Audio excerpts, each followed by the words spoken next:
Hey everyone, how you doing, Bayou Golf? I hope you enjoyed last week's kickoff of Matt Gray's mini-series of his core fundamental golf swing using channel lock and the channel lock protocols. Now, the protocols have not changed. I mean, JH put channel lock together with the protocols there for a reason. They're there for a reason, and they work. Now, what Matt is doing, he's showing you the building blocks of how he's improved his swing using channel lock. Now, we're going to be giving you one video a week.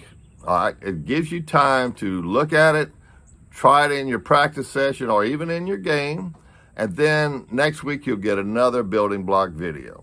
Okay, so this week Matt is going to talk about the importance of the Y in your golf swing. That's the letter Y in your golf swing. And I'm back with the second part of the video. This is part of my core fundamentals. Of course, I have the channel lock protocols that are fundamentals, but as far as the actual mechanics of my swing, this is what I do. So I'm going to share the second part of it. So if you combine what I showed you in the first video with how you hinge the club, and then you apply these principles to that, you're going to hit the ball really well. And you're going to figure out how easy it really is to hit a golf ball. And so that's what we want to do, is make it simple, not complicated, and that's what I've done. So, okay, I have two different Ys in my golf swing. If you hold the club out like this, you'll see a Y. You see the triangle here and the club in the middle? That's a Y. All right, with this Y, you'll see it in two different places in my golf swing. If I do it down the line, maybe I have the proper angle for you. Okay, if I take the club back, I'm inside that Y. The club face looks like it's closed. I'm square to the path. The club face is looking at the ball, square to the path. It's also in line with my spine angle, right through here. It runs right through there. That club face matches up perfectly. So I take it back, I have a Y here, and then, let's see. I go back with a Y, I hit it, and then I have a Y right there. Okay, if I turn around, you'll see it like this. There's a Y there. That's after impact, after I hit it fully extended, and you'll see a full Y. Okay, the second type of Y that I make is going to be a lowercase y. So you extend it out and you have that. All right, that's a wrist hinge. It's also a lowercase y. So you'll see it at the top of my swing, okay, but also the thumbs go that way. You'll see it at the top of my swing. It's there, but if I turn here, well, you have to look at it from the proper angle. That's a lowercase y. So I have it up here. That's the first place. The second place I have it will be at impact. You'll see a lowercase y. See that? Lowercase y. All right, and then you'll have a reverse lowercase y on the follow through. Okay? And you go all the way through your swing, you'll hit it, boom. All right, and I'll come out the other side here, lowercase y. Hey guys, I had to bring it indoors today. It's been raining the last couple of days, so I couldn't get out on the course. But I thought I would talk a little bit more about the hinging of the golf club, and a little bit more about the capital Y and what I call the lowercase y, which is hinging. So what I want people to be aware of is how you hinge this golf club. Let's just say you hinge it the way I'm advocating. What you have to be aware of, it's going to affect this trail elbow, okay? If I just hinge like that, this trail elbow comes closer to me, okay? From down the line, if I just hinge right off the ball, that elbow gets pushed closer to me. So, understanding this can save you a little bit of heartache from trial and error. So, what do I mean by that? Okay, if you hinge right off the ball and you lift the club, your elbow's closer. But look at this. This is all the width I'm going to have in my golf swing. Now you might be able to turn a little bit more, but you've lost that width. Okay. Plus you're going to be.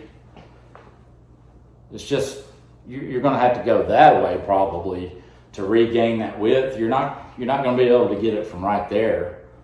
You're going to have to do that. And you're going to have to go back that way or back over the top.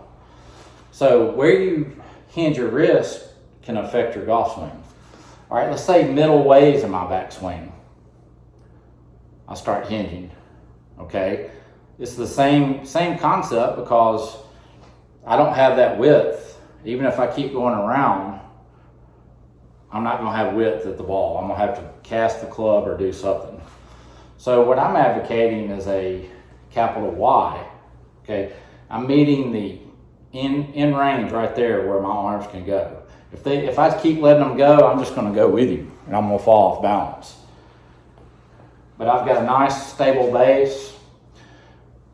I just swing the club back there and it goes on that plane, on my shaft plane. The hinge happens right after this full extension. If momentum takes it up there, it happens automatically. I meet the in range motion of my right hand, meaning I can't go any further that way. I know that's the end of my backswing when I get like that. And I just have to throw it back on the shaft plane. So where you hinge your wrist in that swing is going to have a dramatic effect of it. Now, at the top, the lowercase y, or the hinge at the top, it's like that at the bottom too, when you hit the ball with channel lock. So, when you release this club from the top, will play a big part on how you hit the golf ball. Okay? It'll have a big part on how you're going to look on the trail side of it. If you're a person that releases right there with your hands from the top, you've already ensured yourself a collapsed elbow on the other side. And you're going to have to swing outside the in.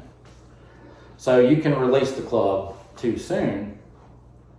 Now, if it's released on a proper path, you can release it soon. That's your choice. And that's not a bad way of hitting it if you do that, if you choose that path. But just realize the sooner you release, the more chances you have of adding loft to the golf club. So if I want to hit a ball really high with channel lock, the reason why I can do it off my back foot is because I take it to the top, I just release it earlier, I make sure I stay back there with the 5 o'clock nose, and the release happens earlier. And anytime you have an earlier release, you'll see the loft of the club. Like that. Okay, whereas if the release is a little bit later and delayed, the club is not going to be as open. It's going to be actually closed a bit, de-lofted, and that's the shots you hit when you want to hit a powerful golf shot. Now, if you want to hit a high, soft shot, it's just a little bit earlier release. So that's something you got to figure out on your own. I can only show you how I hinge. How you release it, as long as you release it on that path, whatever happens between your release and you hit the ball, that's up to every individual because we're all different. We all want to hit different types of shots. That's for you to go put the work in and figure out what happens when you release it earlier. So if you can get your club on plane, on that shaft plane, learning when to release it will be much easier. Because you'll know you're on plane, and wherever you release it, if you're on plane, you're going to get a good result, but you'll have different heights, different ball flights. Okay, so hopefully that helped a little bit, and we'll be back with some more videos. All right, folks, the why and how it is important, the big why and the little why. All right, now next week we'll be bringing you another building block video from Matt.